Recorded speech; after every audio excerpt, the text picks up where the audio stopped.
قرآن مجید چوں دو مقامات میں تھوڑے سامنے تلاوت کیتے نے۔ پہلی آیت دا ترجمہ اے اللہ پاک نے اپنے محبوب جناب محمد الرسول اللہ صلی اللہ علیہ وسلم نو ارشاد فرمایا کہ تسی اے کہو اے میرے رب میرے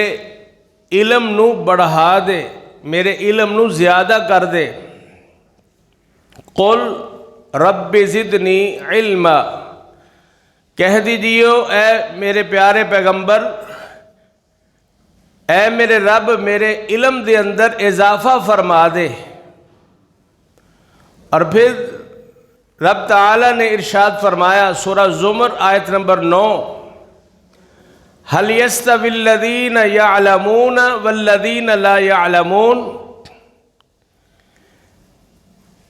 کیا جاننے والے اور وہ لوگ جڑے نہیں جاندے برابر ہو سکتے نے؟ اہل علم اور جاہل برابر نہیں ہو سکتے۔ اور رب کائنات نے قرآن مجید دے اندر علم دی فضیلت دے حوالے نال کئی مقامات تے ارشاد فرمایا کہ اہل علم ہی اللہ رب العالمین کو ڈرن والے ہندے نے۔ جاہل نے کی ڈرنا ہے جنہوں پتہ ہی ککھ نہیں،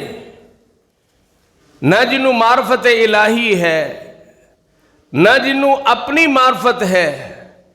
نہ معاشرتی اعتبار نال کوئی علم ہے، نہ معاشی اعتبار نال کوئی سوجھ بوجھ ہے۔ ایسا آدمی بے فکرہ بے خوف زندگی گزاردہ ہے۔ اور جنہوں اللہ دی پہچان ہے، اللہ دی مخلوق دی پہچان ہے، اللہ دے دیتے ہوئے علم تو جڑا آشنا ہے، وہ قدم قدم تے سوچ سمجھ کے پورے احتیاط نال قدم اٹھاندا وے۔ اور رب العالمین نے فرمایا یرفع اللہ الذین، کہ اللہ رب العالمین انہاں لوگاں نو بلند کر دیندا ہے جڑے ایمان والے اور علم حاصل کرنے والے۔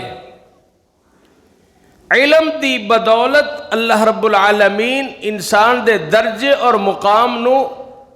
اعلیٰ کر دیندے ہیں۔ اور پہلے پارے دے اندر اللہ رب العالمین نے انسان دی تخلیق دے ابتدائی مراحل دا جو تذکرہ فرمایا ہے کہ فرشتیاں نو اللہ نے فرمایا کہ میں انسان نو دنیا تے اپنا نائب بنانا چاہنا، اور فرشتے اس بات تو واقف نہیں۔ جنات دی مخلوق چونکہ انسان تو پہلے موجود ہے، اور جنات دے کردار تو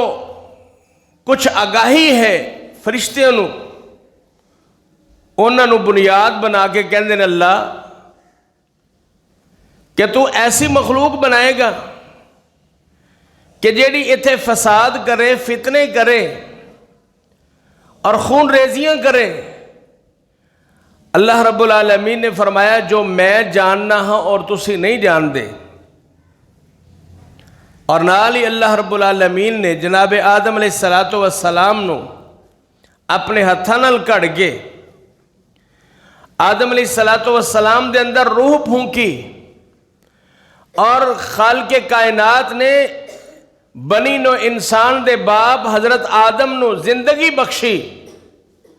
آدم چو وجود دے اندر لے آکے نا کچھ چیزاں دا علم سکھایا، اور پھر فرمایا میرے آدم اے چیزاں تو فرشتیاں دے سامنے پیش کر۔ فرشتیاں نو کیا دسو کہ اے کی چیزاں نے، انہاں دا کی نام نے؟ فرشتیاں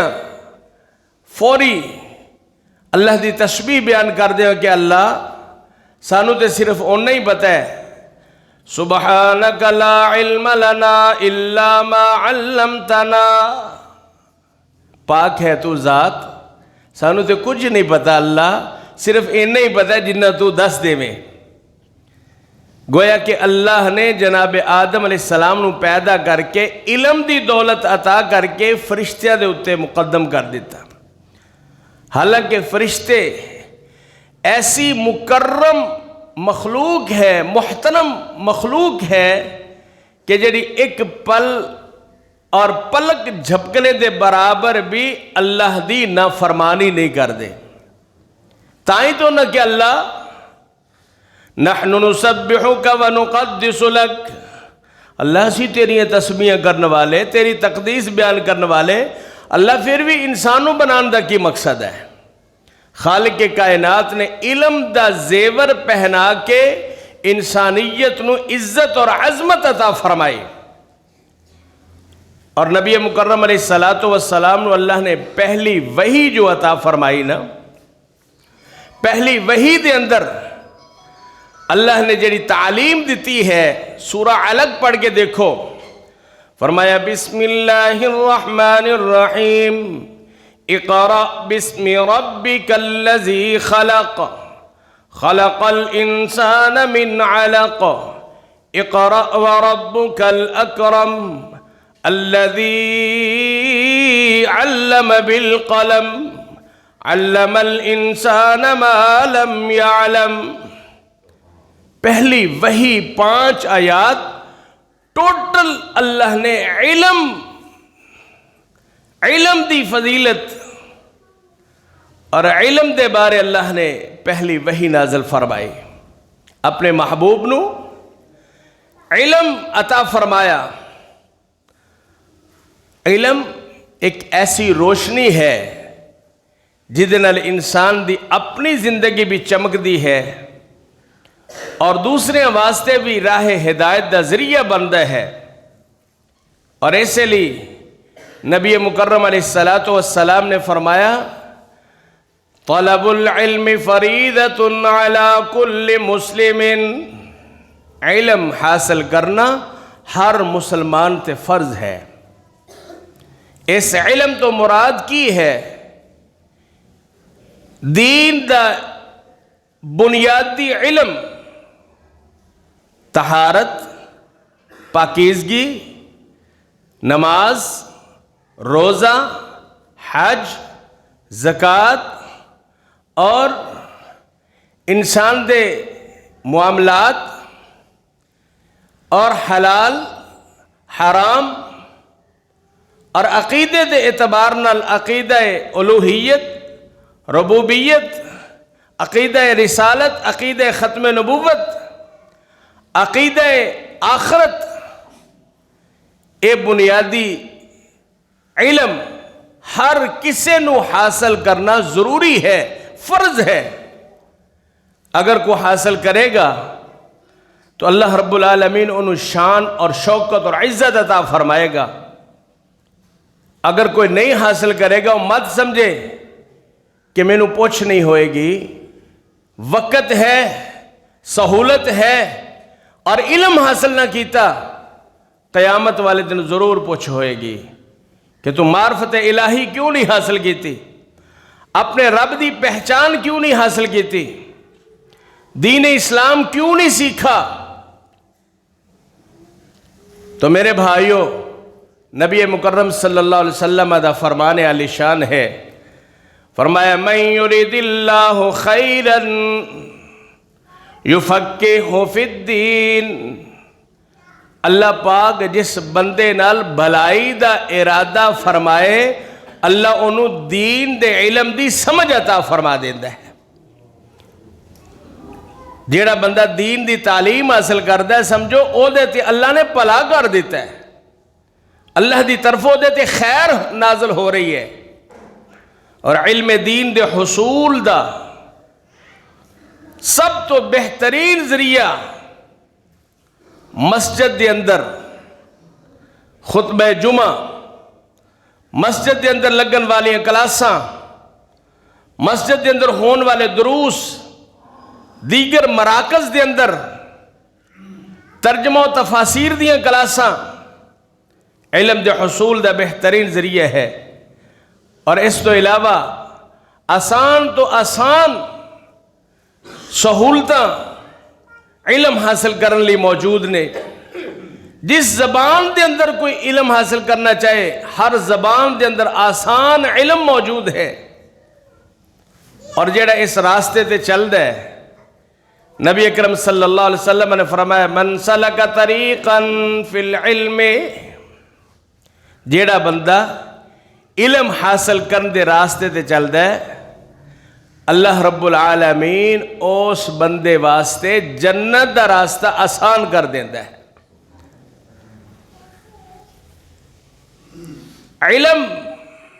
علم دین، قرآن دا علم، حدیث دا علم، صحابہ اکرام رضوان اللہ علیہ مجمعین میلوں سفر کر کے، تابعین میلوں سفر کر کے، آئمہ محدثین میلوں کئی دن تے کئی رات دا سفر کر کے ایک حدیث نو حاصل کرن واسطے پہنچ دے۔ سفر دیاں صعوبتاں مصیبتاں سب جھیل کے جدو ایک حدیث یا ایک آیت سمجھ لیندے، سکھ لیندے، تو اپنے سفر دا مقصد سمجھ لیندے کہ مقصد پورا ہو گیا۔ علم دے حصول لی جڑا بندہ سفر کردہ ہے اور خرچ کردہ ہے، اللہ دے نبی صلی اللہ علیہ وسلم نے فرمایا جب تک علم دی راہ تے رہندہ ہے، وہ تب تک وہ اللہ دی راہ دے اندر چلدا رہندہ ہے۔ علم حاصل کرنا اتنا بڑا کام ہے، اتنا بڑا عمل ہے، جیڑا بندہ علم حاصل کرن لے، سیکھنے لے، سکھانے لے اپنے آپ کو مختص کر لیندہ ہے، 24 گھنٹیاں دے اندر ہفتہ وار روزانہ کسی وقت نو اس طرح منتخب کر کے کہ ٹائم طے کر لیندہ ہے کہ ایس ٹائم صرف پڑھنا ہے، فلاں جگہ تے کلاس ہوندی ہے، اس کلاس نو حاصل کرنا ہے، بس اس تگو دو دے اندر رہندہ ہے، تے پتہ ہے وہ دی کنی فضیلت ہے۔ نبی اکرم صلی اللہ علیہ وسلم نے فرمایا جو علم دین حاصل کرن واسطے بندہ اپنے گھروں قدم باہر کٹ دے، تمام مخلوقات او دے واسطے اللہ کولو رحمت دیاں دعاواں کر دینے، حتیٰ کہ آپ نے فرمایا بلوں کے اندر، سوراخاں دے اندر چیونٹیاں، بلکہ ایک حدیث چاہتا ہے کہ پانی دی تہہ دے اندر رہن والے آبی جانور مچھلیاں علم حاصل کرنے والے واسطے اللہ کو لو رحمت دیاں دعاواں کر دے، اللہ تو اپنی انتے رحمتہ کر دے۔ کتنی فضیلت ہے علم حاصل کرنے والے واسطے، مخلوقات دی اتنی دعاواں کسی اور کم کرنے والے واسطے میں آج تک کسی روایت دے اندر نہیں پڑھیا۔ صرف علم حاصل کرنا، علم دین واسطے نبی مکرم صلی اللہ علیہ وسلم نے فرمایا اے جڑا علم قرآن اور حدیث دا علم، آپ نے فرمایا اے علم جڑا میں لے کے آیا، یعنی قرآن و سنت دا علم، اس علم دی مثال ایک بارش دی مثال ہے، نہایت توجہ طلب حدیث ہے۔ نبی اکرم صلی اللہ علیہ وسلم نے بڑے خوبصورت پیرائے دے اندر بیان فرمائی ہے، بڑے خوبصورت انداز نال بیان فرمائی ہے۔ اگر اسی انو سن کے سمجھ کے اپنے دل و دماغ چ جگہ دے لواں گے تو بہت فائدہ ہوئے گا۔ آپ نے فرمایا اے علم قرآن اور حدیث جیڑا میں لے کے آیا، اس علم دی مثال ایک ایسی بارش دی طرح ہے۔ فرمایا جیڑی بارش ایسی جگہ تے برسے جس جگہ دے اندر یہ بارش جذب ہوئے اس سرزمین تے جدو بارش دا پانی جذب ہو جائے اور او دے نتیجے دے اندر اس زمین چو کئی طرح دے پودے خضر و جڑی بوٹیاں اور خضر و پودے اس طرح اس زمین دے وچوں جدو نکل دینے انہاں جڑی بوٹیاں تو لوگ فائدہ اٹھاندے نے انہاں پودیاں تو انہاں پھلاں تو فائدہ اٹھاندے نے۔ فرمایا دوسرا درجہ ایسی زمین کہ جدے تو بارش برسے لیکن وہ زمین اپنے اندر پانی جذب تو نہ کرے لیکن وہ پانی وہ دے اندر کھڑا ہو جائے اور اس پانی تو انسان بھی فائدہ اٹھاون جانور بھی فائدہ اٹھاون۔ اور فرمایا تیسری کیٹاگری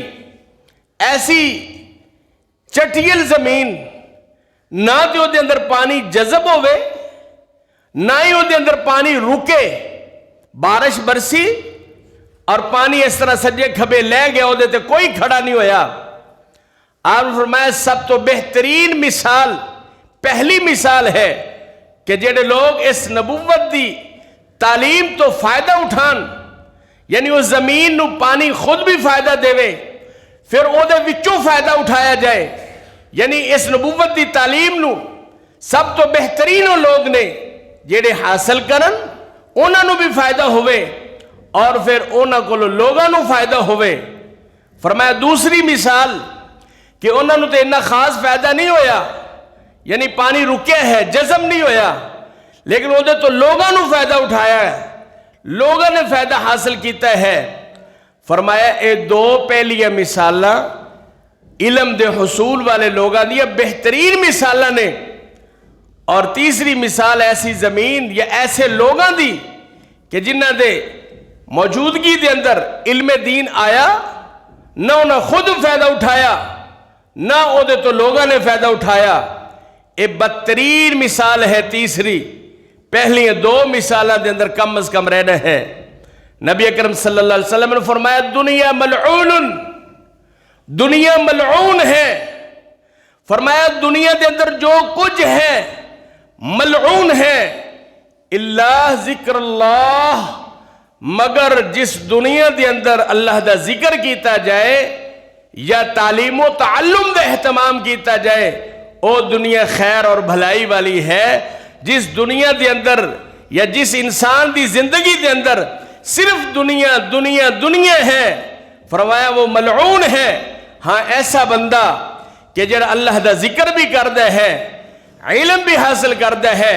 علم دین دے مطابق زندگی گزاردہ ہے، ایسی دنیا بھی وہ دے واسطے اللہ خیر بنا دیندہ ہے۔ گویا کہ علم ایسی دولت ہے، ذکر الہی ایسا عمل ہے جدے نال اللہ رب العالمین اپنی رحمتاں برساندہ ہے، اللہ معاشرت خیر اور برکت کردہ ہے۔ نبی اکرم صلی اللہ علیہ وسلم دا ارشاد گرامی ہے، آپ نے فرمایا دو وجوہ تو اللہ علاقیاں تے اپنی رحمتاں کردہ ہے۔ پہلی جس گھر دے اندر بزرگ بوڑھا باپ دادا نانا اماں دادی بوڑھی خاتون بوڑھا مرد بوڑھی عورت اللہ اللہ کرنے والے نماز روزہ ذکر اذکار کرنے والا جس گھر دے اندر بزرگ موجود ہوئے اللہ اس بزرگ آدمی دی وجہ تو پورے گھر تے اپنی رحمتہ نازل کردہ ہے۔ اور فرمایا دوسری وجہ جس علاقے دے اندر جس خطے دے اندر اللہ دے قرآن دی کلاس لگ رہی ہوئے، قرآن پڑھایا جا رہے ہوئے، علم حدیث دا درس ہو رہے ہوئے، نبوت الہی دی تعلیم دیتی جا رہی ہوئے، اللہ پاک اس قرآن اور حدیث دی کلاس دی وجہ تو پورے علاقے تے اللہ اپنی رحمتہ نازل کر دیندہ ہے۔ اور اللہ پاک دے حبیب نے ارشاد فرمایا کہ اللہ قرب قیامت علم نو اٹھا لے گا۔ علم نو اٹھا لیں دا مطلب نہیں کہ کتاباں چکیاں جان گیاں، کتاباں موجود ہون گیاں، لائبریریاں بھریاں ہون گیاں، منصورے دی لائبریری جا کے دیکھو، اے حبیب پارک دے اندر لائبریری جا کے دیکھو، لاکھوں کتاباں جنہ دے آگے کروڑوں اربوں اوراق، جنہیں کھربوں حروف، کھربوں مضامین اور احادیث لکھی ہوئی نے، جنہوں نے پھلولن والا کوئی نہیں ہے۔ اللہ کے نبی نے فرمایا علم اٹھا لیتا جائے گا، قرب قیامت تو مراد ہے کہ علماء بہت تیزی نال فوت ہو جان گے۔ اور دیکھو پچھلے 5 سال دے اندر میں اپنی زندگی دے اندر اتنے علماء دی فوتیدگی نہیں دیکھی سنی جتنے پچھلے 5 سال دے اندر علماء دیوبند، علماء بریلوی، علماء اہل حدیث، تمام مکاتب فکر دی اگر کوئی لسٹ علماء دی جاندہ ہے تو انہوں پتہ ہے کہ کتنے علماء فوت ہوئے نے۔ تو میرے بھائیوں لمحہ فکریہ ہے، قرب قیامت جدو علماء فوت ہونگے پھر جو انہاں دی جگہ تے آنگے، خود بھی گمراہ ہونگے، لوگوں نو گمراہ کرنگے۔ اس گمراہی تو بچن دا ایک ہی راستہ ہے، علم دین دے نال وابستگی اختیار کر لیے۔ قرآن کلاس ہے، کسی جگہ تو قرآن دا درس ہے، جڑ جائیے، اپنے آپ نو جوڑ لیجئے، اپنے گھر والے نو جوڑیے۔ خواتین دے دروس دا اہتمام ہے، اس کلاس دے نال محبت کریے۔ ایک روایت بڑی خوبصورت ہے، آپ نے فرمایا یا علم حاصل کرو یا علم سکھاندے رہو، تیسرا کام نہیں۔ زندگی دے اندر اگر تیسرا کام کرنا ہے تو آپ نے فرمایا علم حاصل کرنے والے اور علم سکھان والے نال محبت کرو، یعنی علم دے نال کسی نہ کسی طرح جڑا رہنا خیر اور برکت ہے، اور علم دی وجہ تو اللہ پاک اپنی رحمتہ نازل فرماندہ ہے۔ نبی اکرم صلی اللہ علیہ وسلم نے فرمایا عالم عابد آدمی تے، عابد پتہ کنوں کہندے نے؟ جیڑا اللہ دی عبادت اینی کرے کہ رب راضی ہو جائے۔ اللہ دی حبیب نے عالم دی فضیلت بیان فرمائی، علم دا ذوق شوق پیدا کرنے واسطے، ترغیب دین واسطے، لوگوں نو علم دین تو آگاہ کرنے واسطے آپ نے اس انداز نال مثالہ دے کے نبی مکرم نے سمجھایا، فرمایا عالم عابد دے اوپر اتنی فضیلت رکھتا ہے کہ آپ نے فرمایا جس طرح میں محمد صلی اللہ علیہ وسلم تو اڈے جو کسی عام ادنا صحابی جو تے میری فضیلت ہے، اتنی عالم دی فضیلت عابد دے اوپر ہے۔ اللہ دے ہاں نبی دا کتنا مقام ہے، اور صحابی نبی دے برابر ہو سکتے، پھر عام صحابی، ادنا جا صحابی، اور ایسے طرح عابد آدمی عالم دے برابر نہیں ہو سکتا۔ اللہ دے نبی صلی اللہ علیہ وسلم نے ایگزامپل دے کے، مثالہ دے کے سمجھایا ہے تاکہ لوگ اہل علم بنن، علم دے نال وابستگی اختیار کرن، علم نال تعلق جوڑن۔ علم ایک ایسی دولت ہے کہ انسان نو گمراہی چو کڈ کے ہدایت دی طرف اور روشنی دی طرف لے کے جاندی ہے۔ علم ایک ایسی دولت ہے کہ جڑی لا زوال ہے۔ علم ایک ایسی دولت ہے کہ جتنی بھی استعمال کیتی جائے، جتنی خرچ کیتی جائے اتنی بڑھتی ہے۔ تو میرے بھائیوں آئیے ساری گفتگو دا خلاصہ ایوے کہ اپنے آپ نو قرآن دی کلاس، حدیث دی کلاس، قرآن دے دروس، احادیث نبویہ دے دروس دے نال جوڑ لیے تاکہ کل قیامت والے دن اللہ والے دے اندر شامل ہو جائیے۔ قرآن والے فرمائے اہل اللہ، اللہ والے، قرآن والے، قرآن دے علم والے، فرمایا خیرکم من تعلم القرآن وعلم، پوری کائنات چو سب تو بہترین لوگ اونے جڑے قرآن سیکھ دے نے اور قرآن سکھان دے نے۔ بڑی معروف حدیث ہے کہ فرمایا تو اڈے چو ان افضلکم، بے شک تو اڈے سارے چو بہترین افضل او ہے کہ جڑا قرآن سیکھ دے ہے، قرآن سکھان دے ہے۔ فرمایا تو اڈے سارے تو خیارکم، بہترین خیر والا وہ بندہ ہے کہ جڑا علم حاصل کردا ہے اور علم آگے سکھاندا ہے. علم تو مراد قرآن اور حدیث دے علم ہے. اللہ منو تسا احباب نو کسی نہ کسی طرح جتنا ہو سکے جتنا وقت دے سکیے اپنا وقت قرآن اور حدیث دی تعلیم نہ لگانے دی توفیق عطا فرمائے. وآخر دعوانا الحمدللہ رب العالمین.